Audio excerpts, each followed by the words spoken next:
All right, everyone, let's get started. So today we will be talking about the midterm. I guess what I wanted to start with was a bit about the format of the midterm. So we'll cover like how the midterm will look like, then cover some logistics aspects, and finally we will do a bit of review. So what I like to do for the review is first just provide an outline of all of the kind of high-level topics that you are expected to know in detail. And we can go into some of those topics in a little bit more depth if there are any questions. And then towards the end, we will just scan through some of the old exams, and I'll highlight kind of, oh, okay. If someone on YouTube could just comment whether or not they can see the video okay, that would be useful.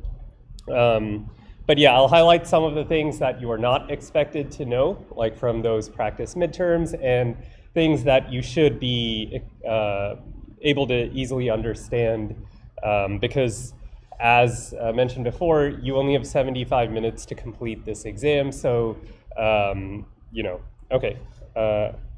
And we can see it, I can't see, okay. Hopefully it's good for most of you. All right, so let's get started with the format. This is the first in-person exam I'm giving since 2019. And so the format will look more like, oh, sorry, okay. The format will look more like this.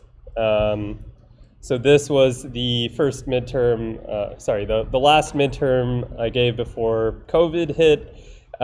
You'll see that there is a multiple choice component of the exam. Let's not discuss the actual content of this exam. It is very different than what you will be seeing, but you should expect multiple choice questions where there might be many possible answers. So you might, we'll ask you to circle all of the choices that fit a particular statement.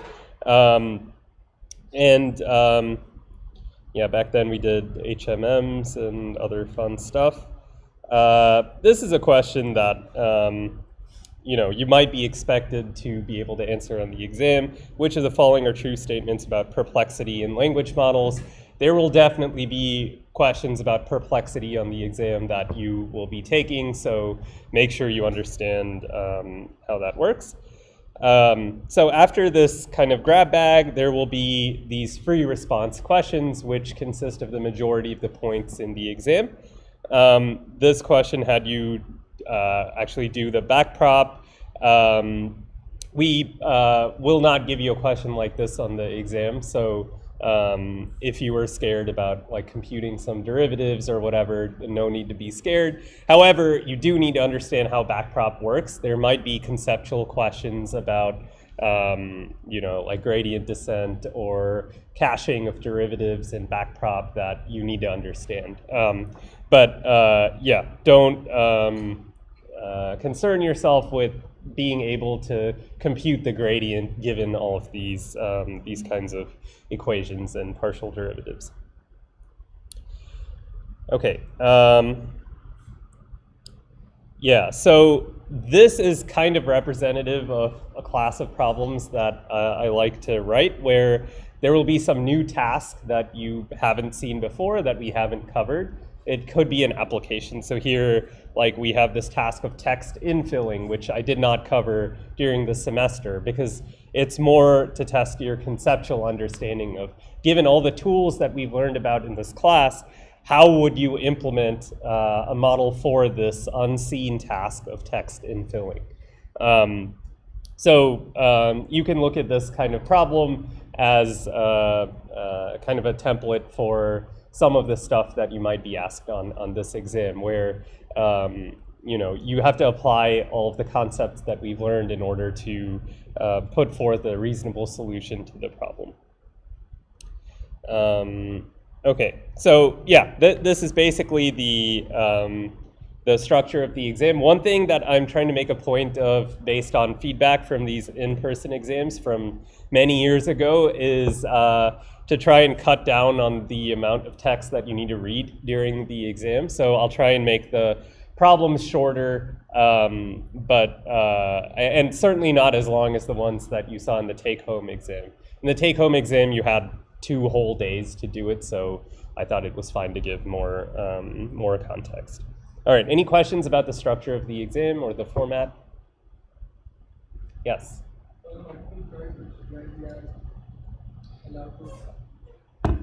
Yeah.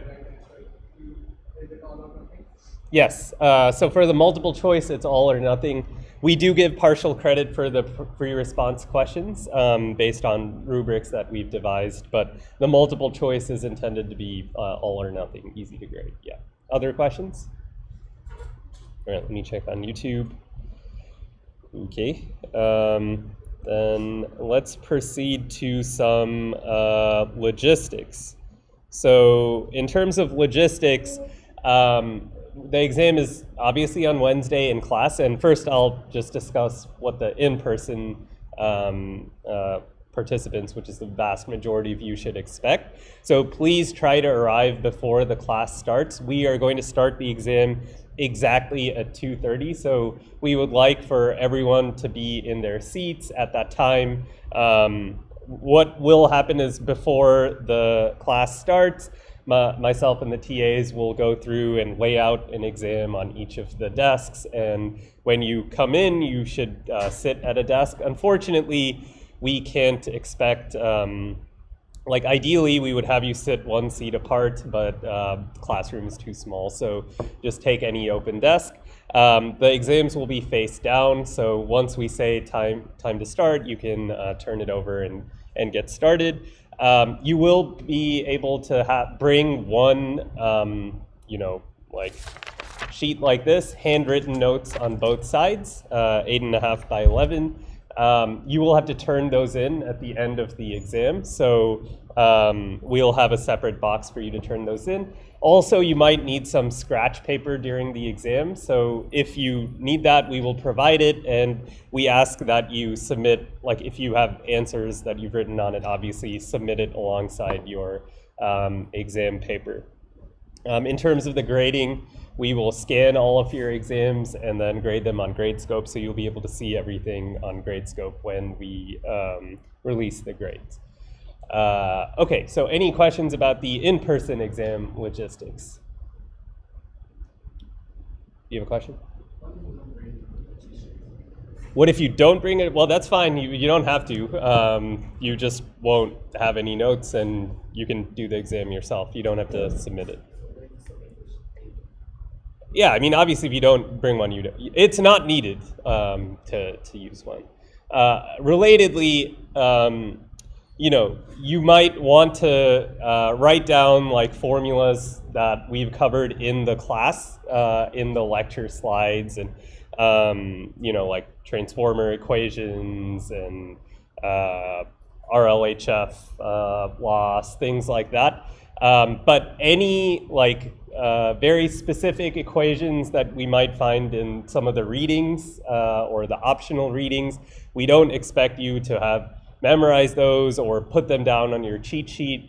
We will provide you with any external equations or description of methods that was not directly covered in the lecture itself. So you're not expected to know that beforehand. We'll give you any additional context. However, for things like how does a transformer work, we're not going to give you that, right? So either you know it or you don't know it and you write it down and try and figure it out during the exam, whatever. But things that we've covered in class, we expect you to know yourself. Okay, any other in-person exam logistics questions? Yes?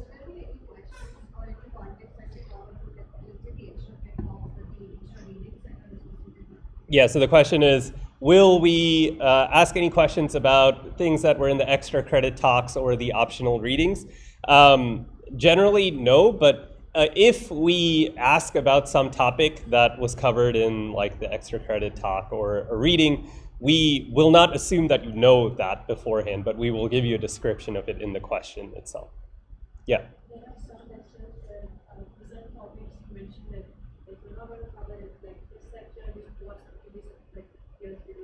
Yeah.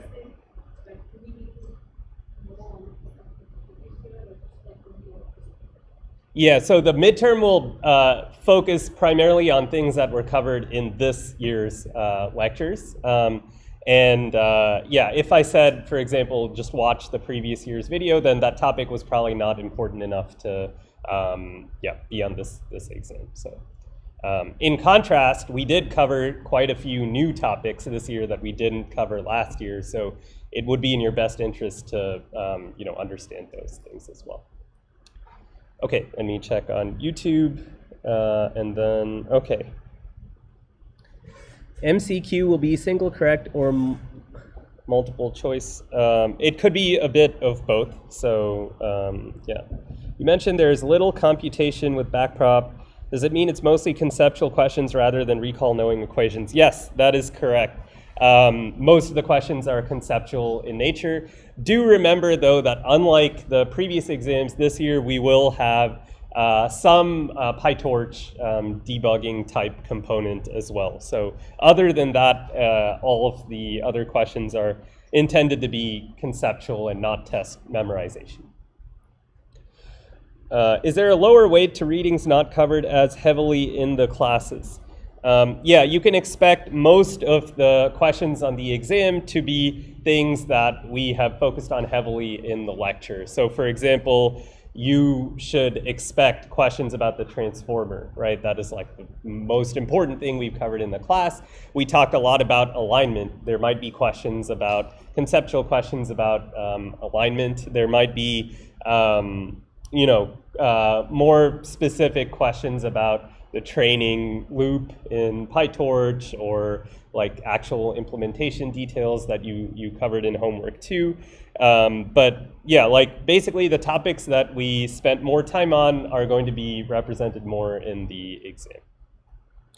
How many questions in total? The exam's almost written, but I would say 5 to 6 questions, where one of them is like a bunch of multiple choice questions. Okay, so let me quickly talk about the online section. And I want to be clear, because this class is kind of strange in that we have about 15 people taking the class online as well. And obviously we want to be fair. You all have to take it in person, and online remote exams are much harder to proctor. So just to be clear, we are trying to be as strict as possible with the remote setup, where people who take the exam have to join a Zoom room with multiple cameras. They're expected to write down their answers with pen and paper and submit them on Gradescope. And they have the same time given to them as you all do. So we're trying to be as fair as possible, and we will be checking closely for any evidence of using external assistance as well. But that's generally the setup for remote students. So for the remote students, you will get an email in a couple days about the proctoring setup. But I think all of you have chosen a time slot, and there are some like high-level logistics in terms of how you need to join and where you need to position your cameras. There will be one TA or instructor at each of the remote slots to answer questions. We will provide more information on how to ask and have your questions answered in a follow-up email. But the Zoom time duration is the same as the in-person, so we're trying to make things fair. Okay, are questions evenly sampled from the entire class, even if they are considerably more simple than later content? Oh, that is a good point.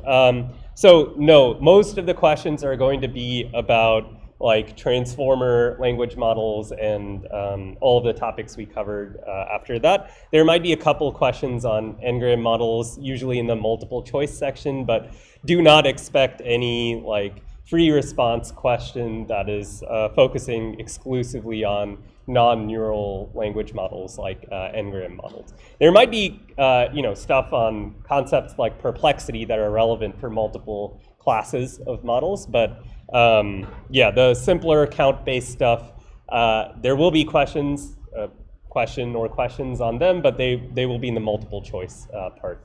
That's a good question. All right, any other questions about the structure, logistics of the exam?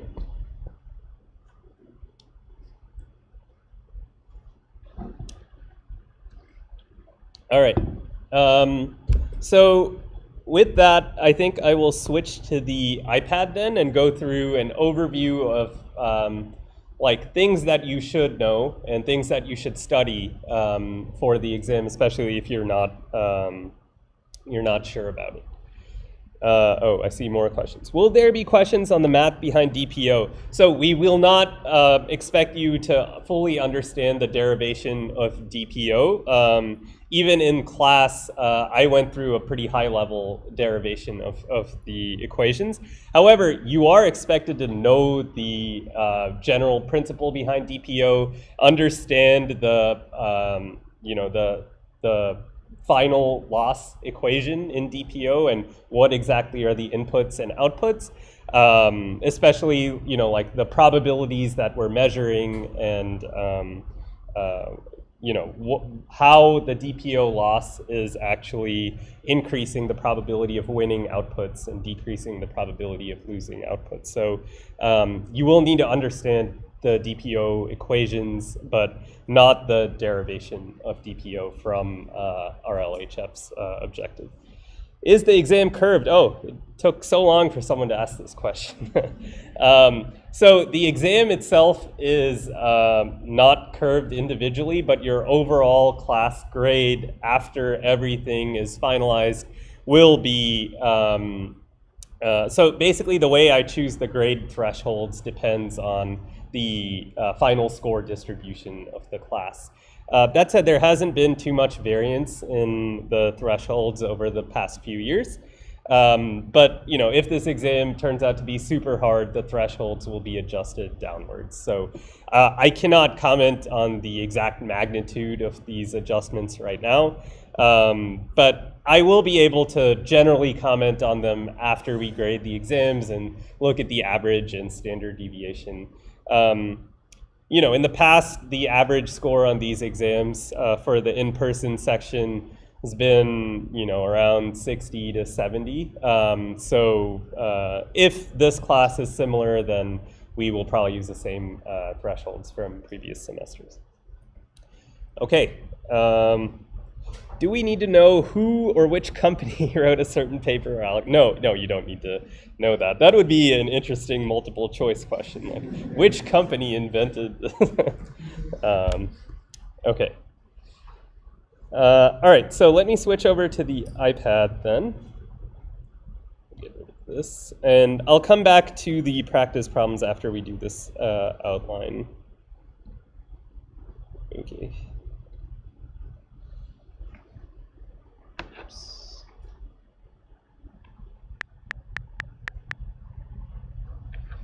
Okay, so all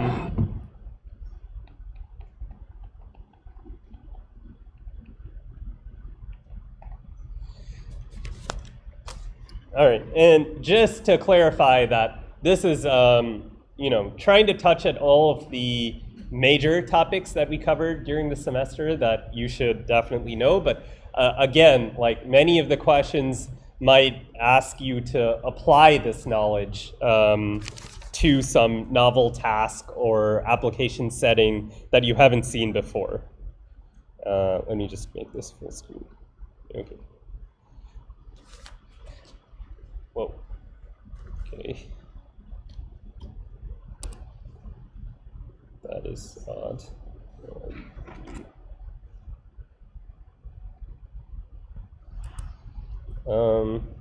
Okay, I don't know why it's green.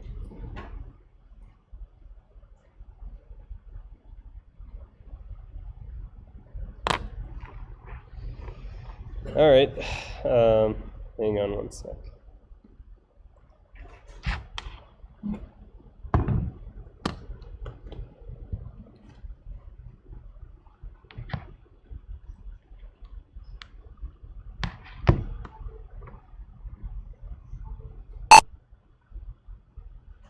All right, do I dare to make it full screen? Let us try again.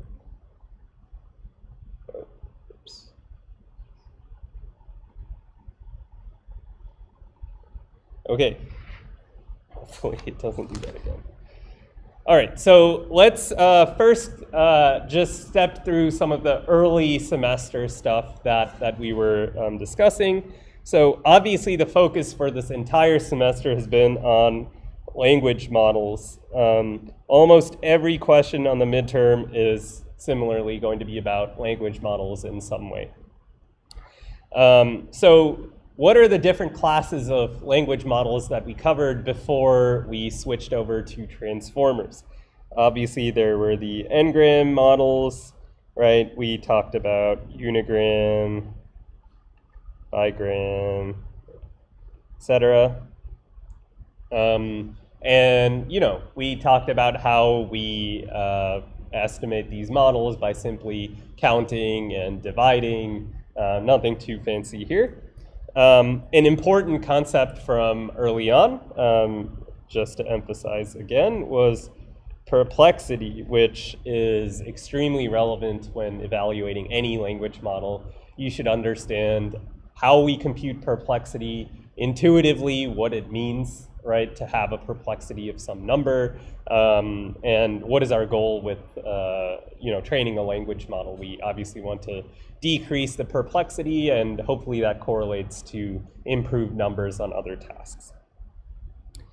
Okay, so we also talked about the simple, let me just say simple neural LLMs. Actually, I will simple around here, just to indicate that they are not, like transformer models, right? So we talked about the first neural thing that we covered was the fixed window neural LM. So this one was based on concatenation of the word embeddings, feeding them into a feed-forward layer. So maybe I can write it out. Concat word embeddings, and obviously like this concept of word embeddings, and remember we had this type token distinction. No, why are you doing this? Just does not want me to give you any help on the midterm. Okay.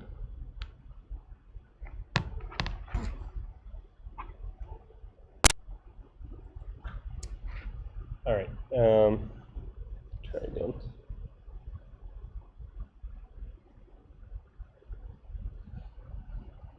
Okay, so we all remember the type token distinction, right? A token can occur multiple times in any given input sequence. A type is a unique instance of that word in the vocabulary, right? So any embedding we have is associated with a type, and all right, you know what? I'm just going to stop trying to make this full screen. I hope that's the problem.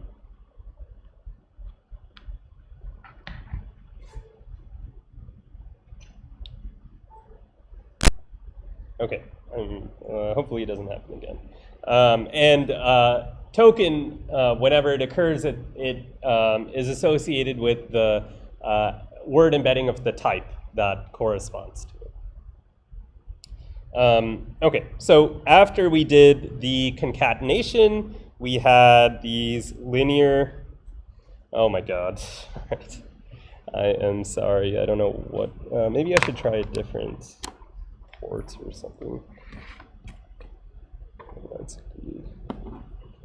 Okay, if it happens again, then I will just switch to the PDF of these notes. Hopefully it doesn't.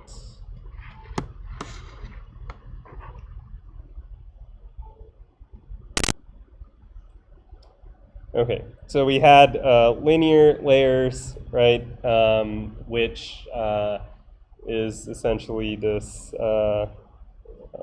Wx, so let's say H equals Wx, where W is the weight matrix. And one important concept here was the nonlinearity, right? So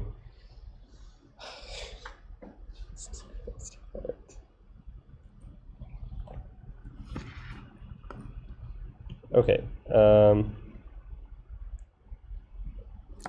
me just quickly change this.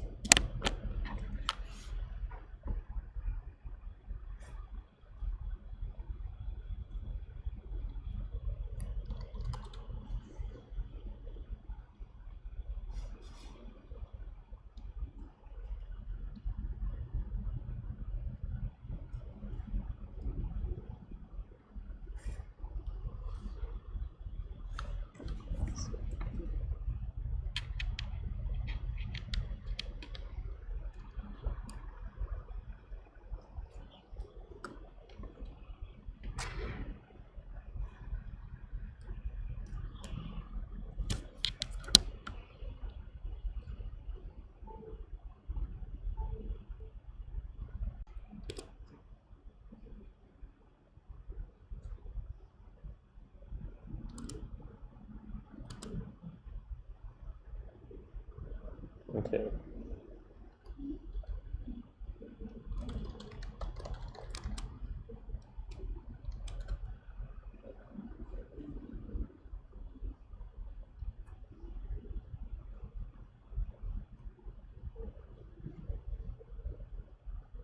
Looks like this.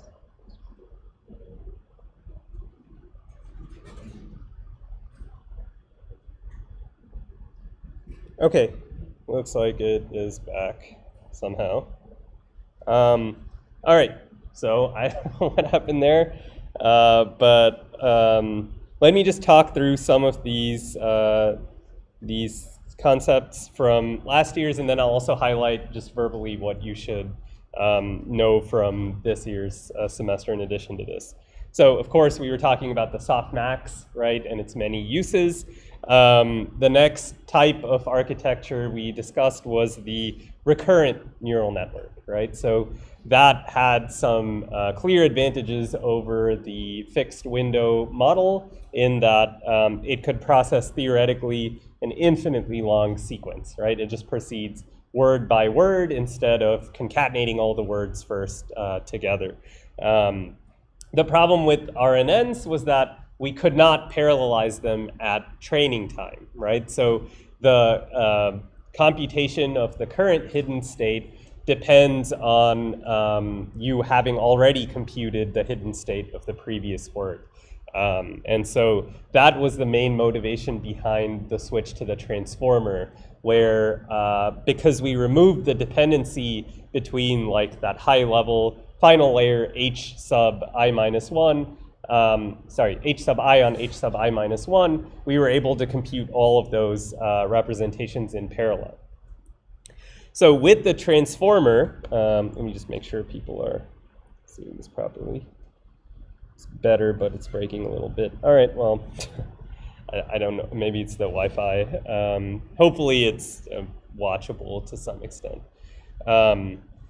Okay, so outside of the RNNs, we switched over to self-attention, which removes all of the recurrent connections.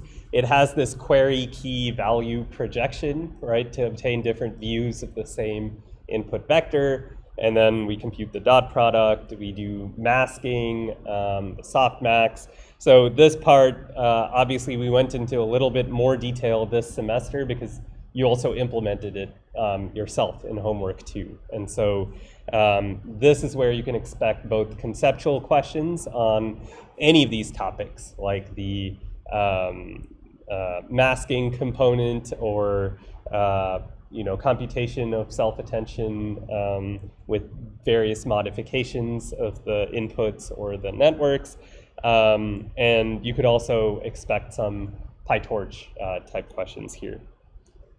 Okay, so there are different types of transformers as well, right? So we had the decoder-only transformer, which is kind of the dominant architecture right now, where you have just an input sequence and you're trying to predict the next word. So during training, you have to mask so that you don't look at the future tokens when doing this prediction.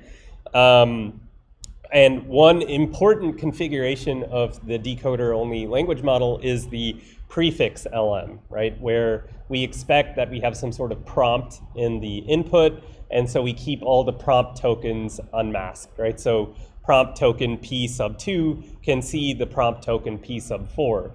However, when I'm generating the output is still using masked attention, so it can't see the future tokens. And the reason is because we're never generating tokens in the prompt. So the other thing to keep in mind with the prefix LM is that we're only computing the loss, the prediction of the next word, over the output tokens, not over the prompt tokens. That's the only reason that works. The encoder-decoder model is basically just dividing the prompt and the output into two different networks. So the prompt is processed by the encoder. You have the final layer representations that are produced through unmasked self-attention. And then you have the decoder, which in the encoder-decoder framework contains both self-attention as well as cross-attention to contextualize that with the encoder's representations. So remember that in the transformer, the residual layers, especially in the decoder of the encoder-decoder model, are critical because otherwise you don't have information from both the output and the prompt in the decoder's final representations from the transformer block. So that's something we highlighted in class and you should understand. All right, let's see if there's more complaints. Okay. Maybe I should turn off this camera thing here. That might help.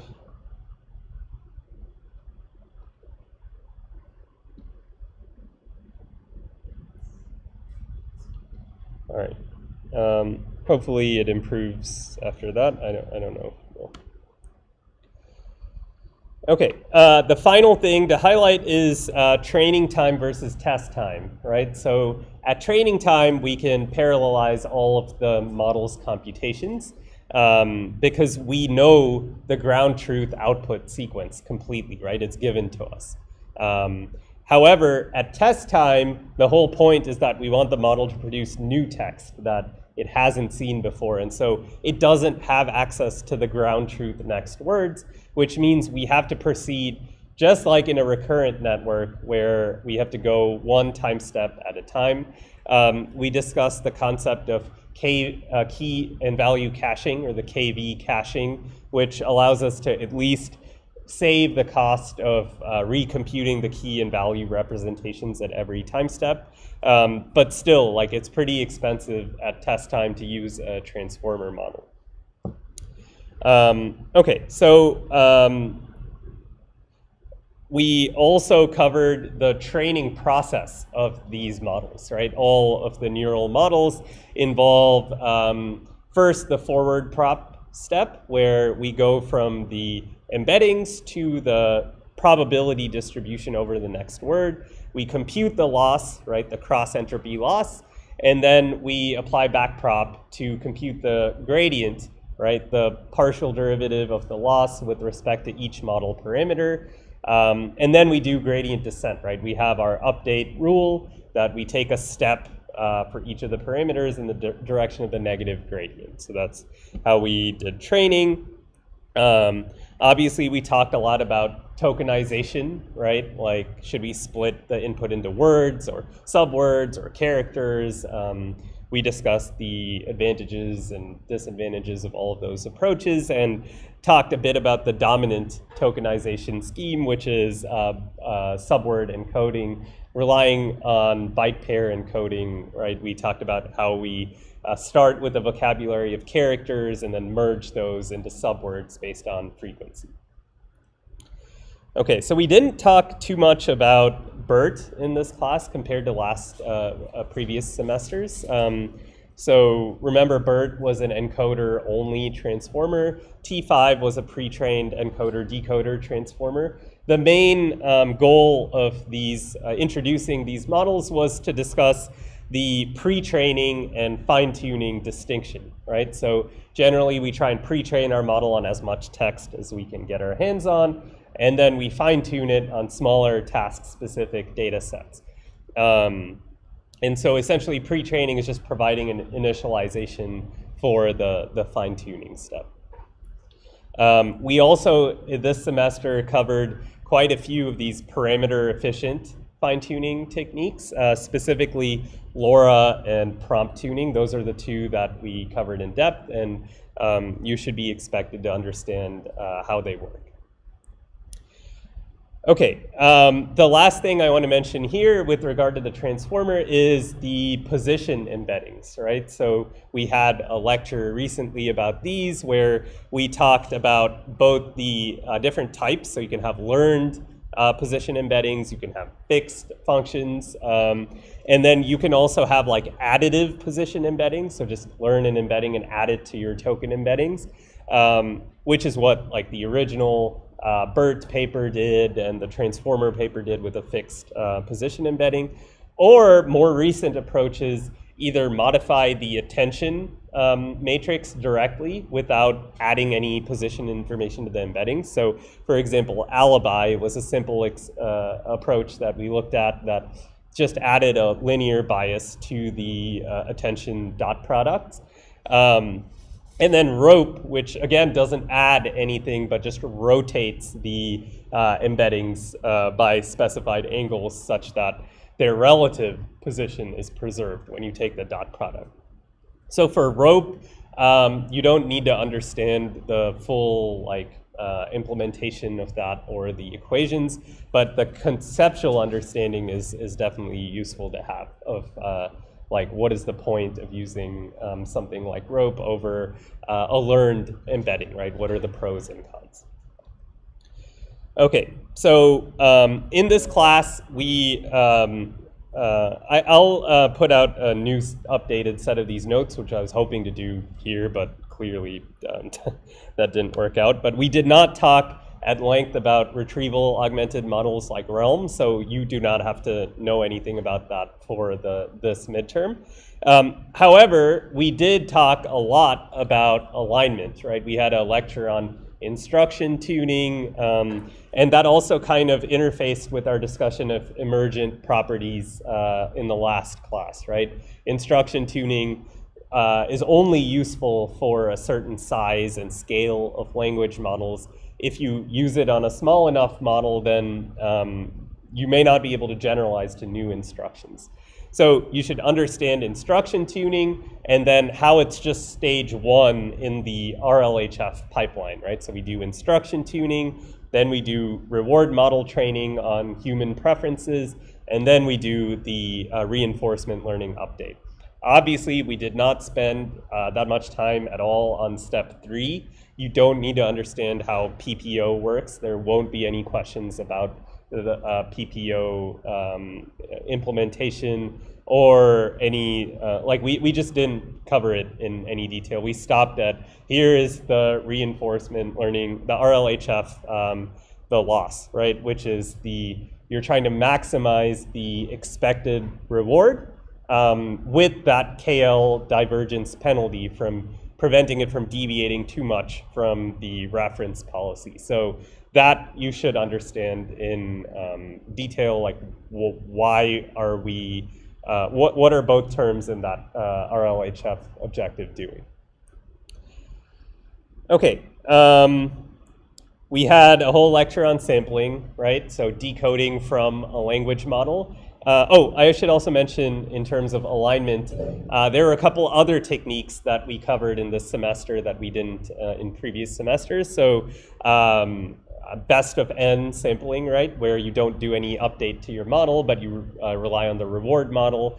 And then we also covered the constitutional AI, and which generally is a fine-tuning strategy, but uses kind of prompting the language model with something like, is there any objectionable content in this response? If so, edit your response to remove it, and then creating these input-output pairs for fine-tuning. So we talked quite a bit about the goals of alignment, different algorithms to accomplish it, the role of humans in this process. So those are all things that are important to understand. Okay, decoding algorithms. I think you can just look at that lecture and make sure you understand the differences between the different algorithms. There is usually a question about some decoding algorithm on all of these midterms, so you can take a look at those. We'll cover some of them at the end of this class. Let me just check on the YouTube. Okay, I guess it's working a little better. Are we expected to know or implement the differences between different optimizers for the implementation? No. So the only optimizer or like algorithm, optimization algorithm we discussed in this class was just vanilla SGD, right? Gradient descent. So obviously in your homework you used Atom, the Atom optimizer, but you don't need to understand how that works. There are not going to be any questions about that. Okay, we had a lecture about prompt engineering. Not much to say here. Those are all quite straightforward. There might be questions in which you might want to use one of these prompt engineering techniques to handle whatever the application is that we provide. But I'm not going to get into those. I think they're quite straightforward to understand. There was, of course, this talk about evaluation, right? We had a whole lecture on this. Beyond just perplexity, we talked about the BLUE, the string matching techniques, and things like BLERT, which are learned. New this semester was the discussion about the LLM-based evaluations, right? So we talked about using something like GPT in factuality evaluation with kind of breaking down output into smaller units and then verifying them against some reference knowledge source. You know, you might be asked some sort of more open-ended question on, like, here's a problem, you have some data, how would you evaluate it? Provide very detailed specification about your evaluation protocol. As you can see in the prior exams, there are questions like this. Okay, there's some other thing I wanted to highlight as well, which was, oh yeah, the last thing we covered before the midterm was scaling laws, right? So, you know, there's not much that, in terms of exam questions, that is reasonable to ask about there since it's very speculative, but at least you should understand, you know, what does it mean to increase the compute budget, right, versus increasing the number of training tokens or the number of parameters in the model. And what are the relative impacts of both? What was a high-level takeaway of the chinchilla scaling law? What are the possible effects of that based on, like, inference time demand and things like that? All right, so does anyone have any questions about topics that I didn't list out here that you think you're concerned about whether they might show up or not? Yeah.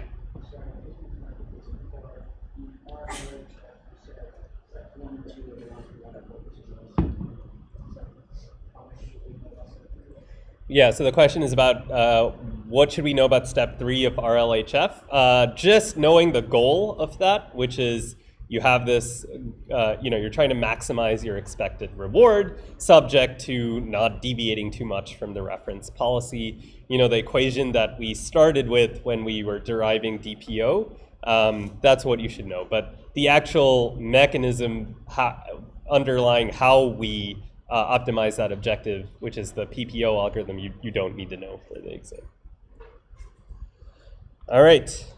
We'll go here and hope that people can see this. I assume that the video is a little better. I'm really sorry about this. At least it happened now and not on something that actually had new content, although I'm sure it's not ideal either way. All right, so let us go through some practice problems on the midterms. Is this the one I want to do first? No. Not this one. Okay, let's do this one. Okay, so this was last year's midterm, and I think several of the problems are either too complex or cover topics that we won't ask about here, but I did want to just go through some of them so that, like, you at least have some rough idea of what you're expected to know. So this problem, obviously on your exam, there will be much shorter problem descriptions, but the first question here is essentially asking about a property of nucleus sampling, right? The important decoding algorithm that we covered. And the question is saying, okay, you are using nucleus sampling, and you observe that regardless of what value you set the p equal to the hyperparameter nucleus sampling, you're obtaining different samples. And the question is asking you, you wouldn't expect this result for all values of p, so which value of p is this bizarre for?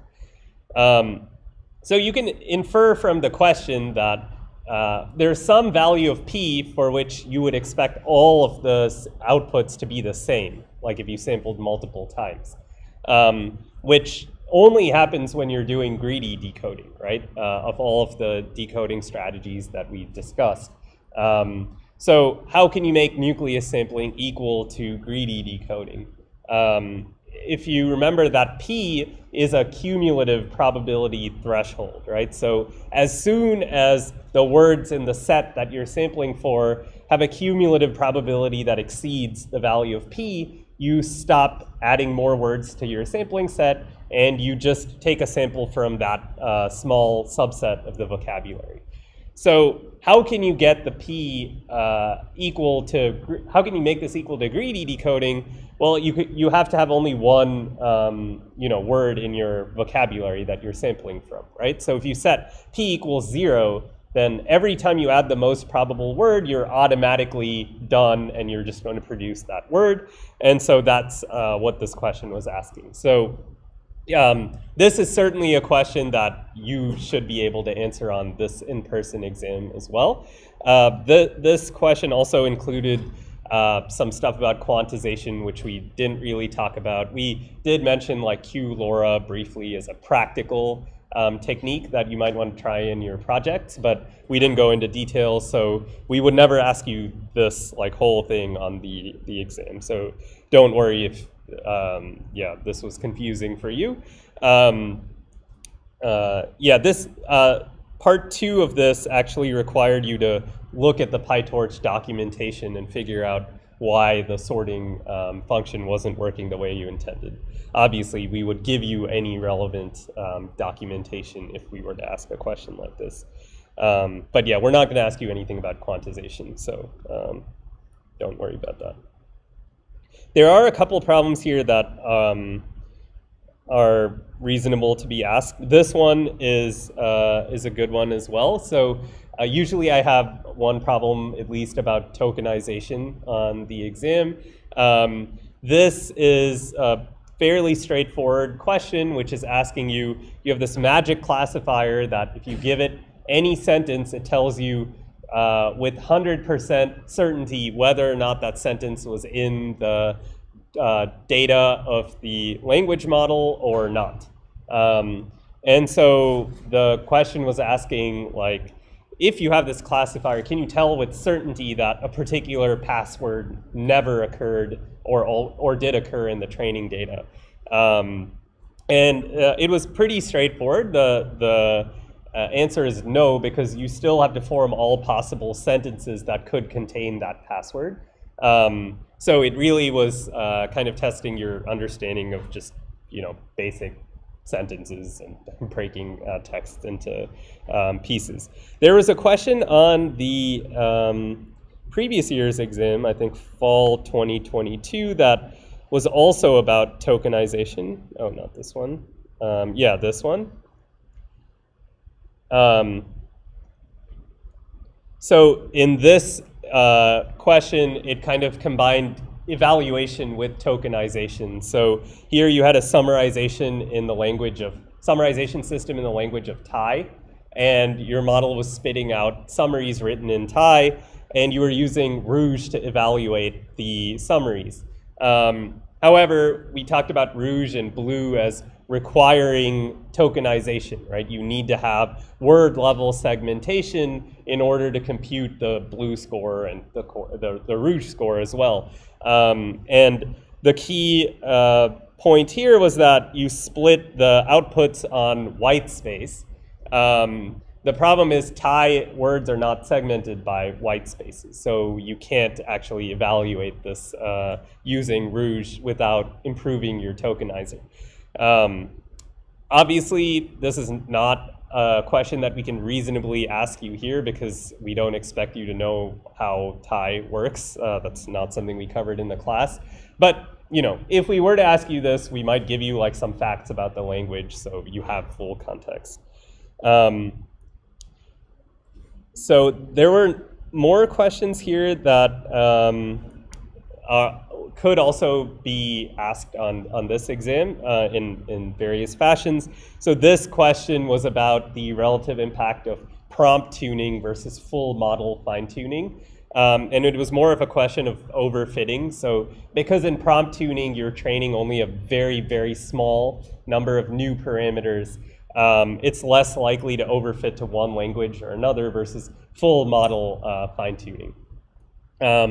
In this semester, we spent quite a bit of time on LoRa, and obviously many of you in your projects are using LoRa as well. So there might be, you know, some questions about LoRa versus prompt tuning, and what is the, you know, relative, how many parameters are you tuning in each, and things like that.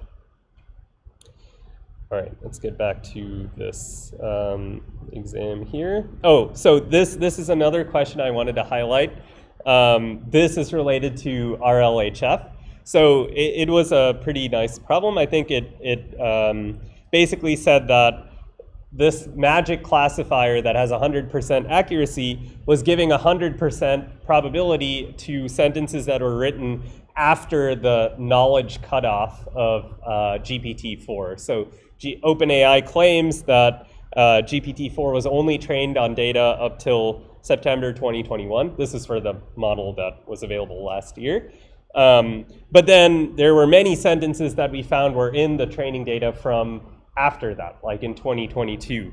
So if its pre-training data did in fact contain texts before 2021, how could these new sentences be in the training data? So the question was testing your understanding of the different phases of training of a language model, right? You have just the pre-training stage, which is what this question here says, the pre-training data, but it said nothing about the instruction tuning data, the RLHF, human preference data, all of these new sources of data that could be used to